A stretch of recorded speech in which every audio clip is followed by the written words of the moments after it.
Good evening. Thank you for having me here to speak to you tonight.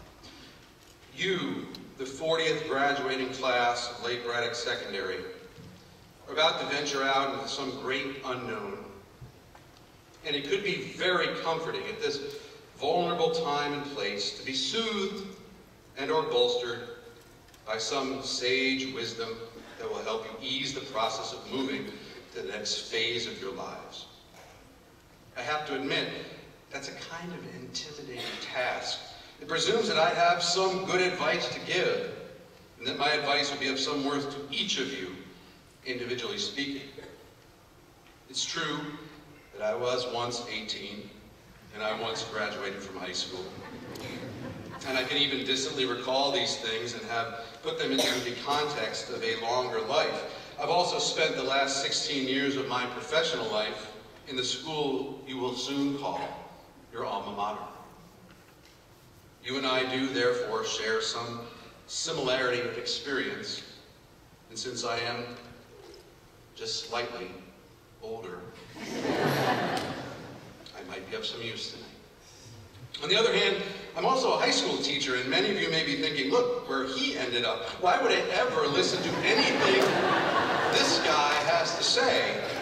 I'm trying to leave high school in my rearview mirror, and you want me to take seriously the advice of someone who is still in a high school, well into his advanced age? Fair point. But I'm the guy you asked to speak tonight. Kind of stuck with me, at least for the next 15 minutes or so. And I am actually honored, sincerely so, to be the one who gets to try to give the meaningful advice tonight. So, here goes. I decided to talk to you tonight about courage, about what courage means, and how you demonstrate it, and when, and why. My literature classes this year have been, in part, struggling with the notion of the hero in modern fiction. Gone, it seems, are the days when a hero was someone like Odysseus or Jason, admittedly flawed men who nonetheless stood as beacons for their civilizations and defenders of their community's values, who risked life and limb to venture into the unknown world, to tell their people's stories, and to return with treasure and fame. Nor do we have heroes like Joan of Arc anymore, willing to sacrifice her own life at the burning stake to defend her spiritual understandings of God in the face of an officious orthodoxy grown drunk on its own power and arrogance. Today, in literature, it seems heroic simply to find ways to endure, to survive from day to day, to perhaps laugh and appreciate beauty and behave decently. Some see this as a degradation of the classical ideal, a sign we have lost our ability as creators of art to craft heroes who desire greatness or who aspire to lofty places. I choose to see it differently. I like to see the modern hero's position as very like the circumstances each of us find ourselves in, and that consequently we are called to be heroic in the ways that matter, intimately in our own individual lives. Heroic with a small h, if you will. Courageous in our own personal contexts. You and I will likely never be called upon to save a baby from a burning building, to cut the red, or is it blue, wire before the timer ticks down to 0 and the nuke blows up. We will not, it is fairly certain, be on the receiving end of the bat signal. It's far more likely we will be assisting the commissioner by plugging it into the wall or making sure it's pointed at the right cloud bank over Gotham. And then we'll check our watch, wait for the man in black to arrive.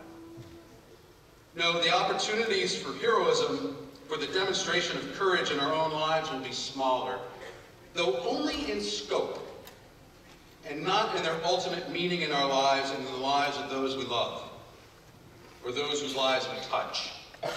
In that way, our courage is meaningful above all else, or so I'd like to argue to you this evening. It is possible, since no epic poems will be written about any of our lives, that we have allowed ourselves to think that we need not concern ourselves with courage, that heroism is not our business, but the job of others who have more prominence, more celebrity, more money, or more power. That, I think, is laziness. That is an abdication of our essential human roles. No one, I submit to you, on her deathbed has said with her dying breath that she wished she'd only played things a bit more safe, that she regretted that she hadn't remained even more quiet in the face of discrimination and injustice, that if only she had been more meek in the face of power, she'd have lived a more satisfied life. By the way, why in these kinds of parables is the person always on her deathbed? That's why I'm talking to you about these things tonight, I guess. Because you are just at the beginning of your lives as the people you will choose to become, and at the end of your lives as the people we, your parents, your teachers, and your coaches have trained and molded you to be. You aren't on your deathbeds. You're in cribs and playpens. I just saw Brian Thompson elbow his neighbor and whisper, "Did he just call us a bunch of babies?" No, it's a metaphor. I mean to say you are fresh, as yet unscathed, ready to start things anew for yourselves.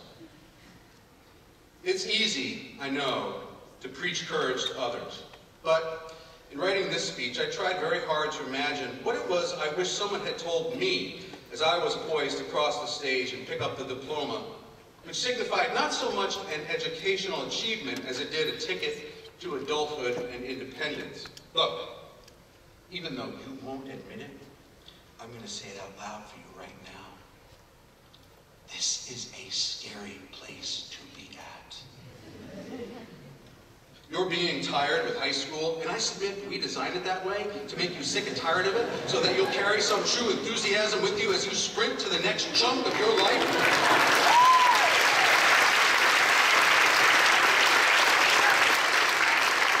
That exhaustion with our rules and regulations and limitations and ways of treating you like the children you stopped being years ago now, it's not in and of itself enough to sustain you as you move forward into an unknown and unknowable place.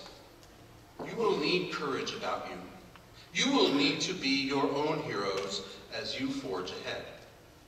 So what does it mean to live in courage?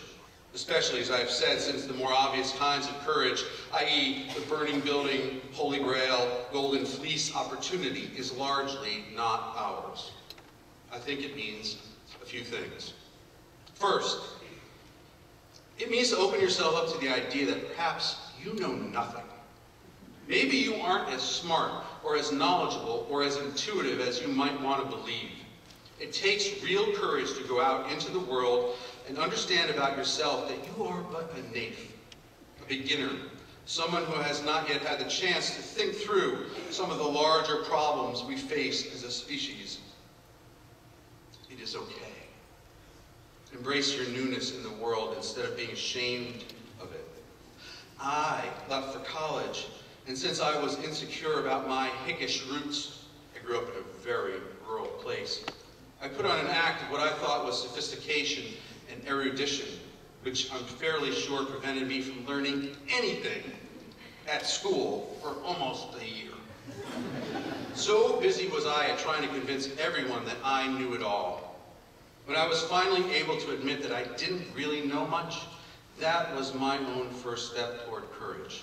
And I think it will have to be for many of you too. Living in courage also means allowing yourself to consider that the path that you think is the best one today might not be the one you end up following. In fact, it means allowing for the idea that you will likely jump paths many times before you're through, and that maybe, just maybe, you should let your heart guide you as much as you let your head do so. When I was young, everything in my heart told me I should move to California and try to get a job with Industrial Light and Magic and help create special effects for movies, which was my great passion then. And everything in my head told me I was stupid and foolish and wrong for wanting that. I do not believe in regretting, but I frequently wonder how my life might have been gone differently had I been more courageous back then. There are and there will be enormous pressures put upon you by those you know and those you don't, to be who they want you to be, to do what they want you to do. Resist these voices. Have the courage to listen to your own. Another way courage is implicated in our lives is in how we account for success, how we decide to measure our own worth in this world. Many people without courage or self-awareness seem to measure themselves and their value by how much money they make, or the title they attain at a job, or the sort of home in which they live, the brand of car they drive. And there's nothing wrong with that, I suppose. But I also know courageous people who have pushed beyond these default kinds of measurement tools and have counted themselves as successful not based on the number of dollars, but on the number of friends they have. Not on their professional perks, but on the creativity they're encouraged to cultivate and the public good they accomplish in the work that they do. Not on the square footage of a home or the horsepower of an engine, but on the largeness of a heart and the capacity both to give and to accept love. Make no mistake, to value yourself in these terms does take courage in this world. It means bucking against the media and all the images it sells to us every day about what success in this world is supposed to look like. It means also steeling yourself against your peers and maybe even against your friends. You can do it. You can decide on different criteria for success, but you will need courage to live a life that way. Here is the ultimate way to show your courage as you go forth from Lake Braddock. Have the courage to be your own harshest critic, your best and final evaluator. I fear that we have done little to prepare you in this regard. You have grown up in a time where you have been tested and measured and ranked and reduced to data more than any other group of graduates ever. You have, by this time, endured 34 SOL tests alone for an average of over 75 seat hours per student of state-mandated testing. That does not include PSATs, SATs, AP tests, or any of the ordinary tests that your teachers give you, sometimes on a weekly basis. So what? Here's what. By testing you up, down, and sideways, we have taught you that your learning will continually be subject to some external measuring device, and that you bear none of the responsibility for even thinking about your own strengths and weaknesses, the places where you need or want improvement, and the places where you are excelling, much less acting upon that thinking. This is, as I've said, our fault, and not yours. But you leave here woefully unprepared to do rigorous self-evaluation because of it. It's now up to you to find the courage to learn to do it for yourself. Do not let our nation's current mania for school testing, for reporting you simply as data points, lead you to the mistaken notion that you're free from the burden of deep, authentic self-reflection. You aren't. Ask your parents or your grandparents about their work. Ask them who it is they most need to impress, whose standards are the ones that are hardest to measure up to. I will wager that the answer each of them will give you is my own. There are certainly people in our lives we need to please in order to get along. Teachers, coaches, bosses. But none of these people knows the extent of your true potential, or they shouldn't, the way that you yourself know it. This kind of courage requires brutal honesty, painstaking integrity, and rare self-awareness. Find this courage, please. Undo the deficit that today's educational trends have left you with. Without the capacity to self-evaluate, there is no ability to determine your own direction. If we only rely on outside sources of validation, test scores, for example, or gold stars, or pats on the head, then we never develop inside ourselves the sources of inner strength, and yes, the courage that we need to drive past that initial discouragement, boredom, or frustration of not being objectively good at something right away. Something that could one day change our lives if we would only give it a chance. Test scores and ranking and data tend to push us away from what we do not immediately excel at. And if we let testing do this for us, do this to us, then we allow others in very real ways to decide our fates. My daughter, Fanula, is one of the best storytellers I have ever known, but she gets rotten spelling grades. Will she keep writing in the face of her poor language arts scores? My other daughter, Maida, has learned in 9 months to play the flute beautifully, but she says she may quit because her band grade is a 2 out of 4 because she has not memorized her scales. What do I say to her? We, your teachers, school administrators, and your parents need to demonstrate courage too. The courage to stand up against practices we know do not advance what should be the main thing in our school, student learning. And to keep pressure on decision makers to, well, to keep the main thing.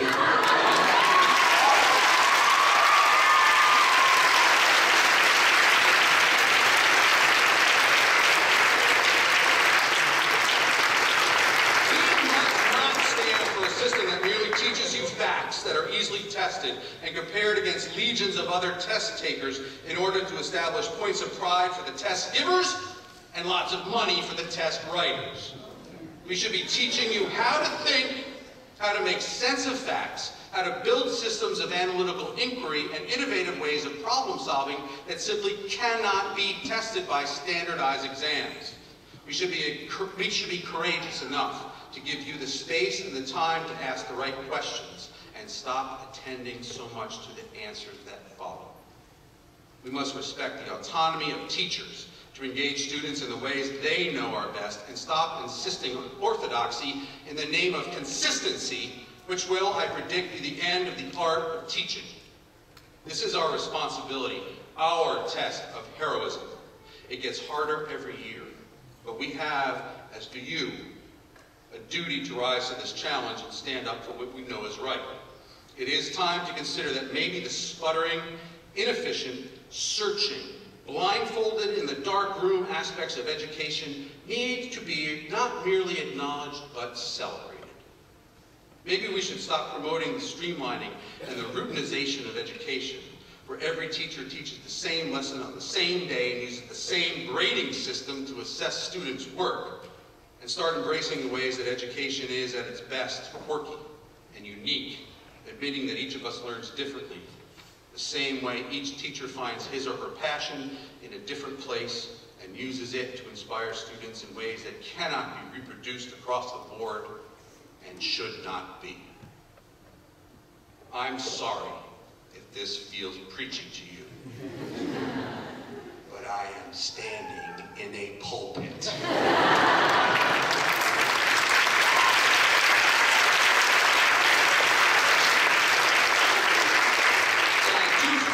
That something at the core of all of this matters very deeply, both in where you have come from and where you are headed. And these are, after all, the dual subjects most critical on a night like this. I am not suggesting you do not possess courage already. On the contrary, I am astounded every day by the courage so many of you already demonstrate. What forms does your heroism take? Let me share some things that my students recently wrote to me to demonstrate. Let's start with Laura Hager, who says, I hiked 127 miles this year, and I'm able to do calculus. Brave indeed, Laura, especially the calculus part. Oh, and she adds, I am worth more than any letter grade or test percentage. I used to be afraid of trying new things. Now, instead of fearing the unknown, I face it.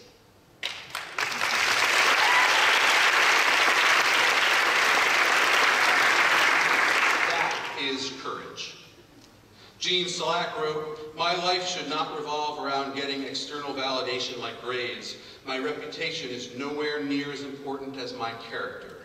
What others think about me should not define how I think about myself." Yes, Gene, and that is courage.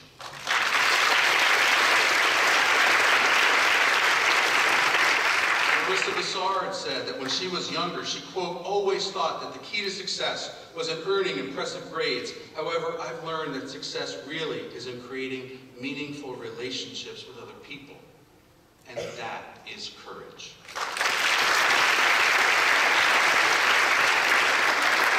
Nan Danette wrote, "I wish I'd spent more time in high school being taught how to think for myself and how to think about and perceive things in a context larger than my immediate self.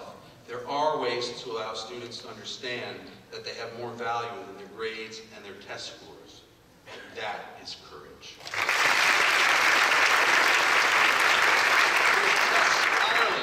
"I have learned mostly that you need to learn to love yourself and not care that much about what others think of you. If you don't do this, if you worry about what others think of you, then you won't have enough energy left to love and respect yourself. That is courage." And here's Maxwell Rochendale. He knows courage. When asked to state his high school accomplishments that made him most proud, he wrote, "Kissing a girl."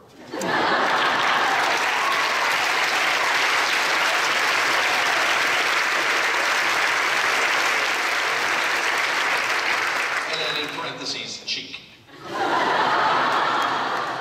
And then Max said, "Coming out of my 7th, 8th, 9th, 10th, and 11th grade selves, year after year, being able to look back at the dried shells of my former selves, even as I admire my gooey new skin, and to be happy with each one, even as I am excited about my next shedding."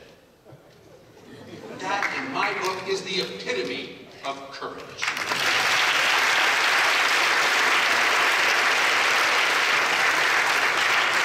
I'd like to end with something else Maxwell wrote to me. He said that there needs to be a way for school to allow us to sit down and do nothing for a spell so that we can start to think and imagine.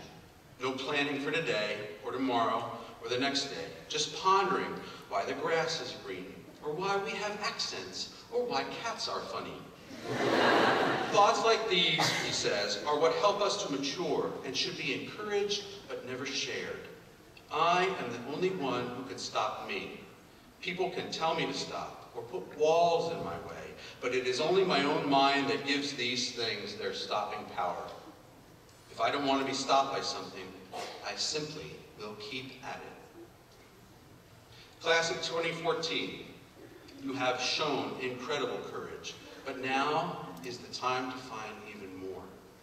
It is inside of you, and it is also your job to continue to draw it out. We, your parents and teachers, have done what we can to help in this process. I'm sure that we have also done things that from time to time impeded this pursuit. And all I can say is that we really had your best interests at heart. As you thank us for what we have done for you, as you have already begun to do so, please forgive us for what we have failed to do. Be strong from the inside. Feed your courage. Be the heroes of your own stories. Excelsior.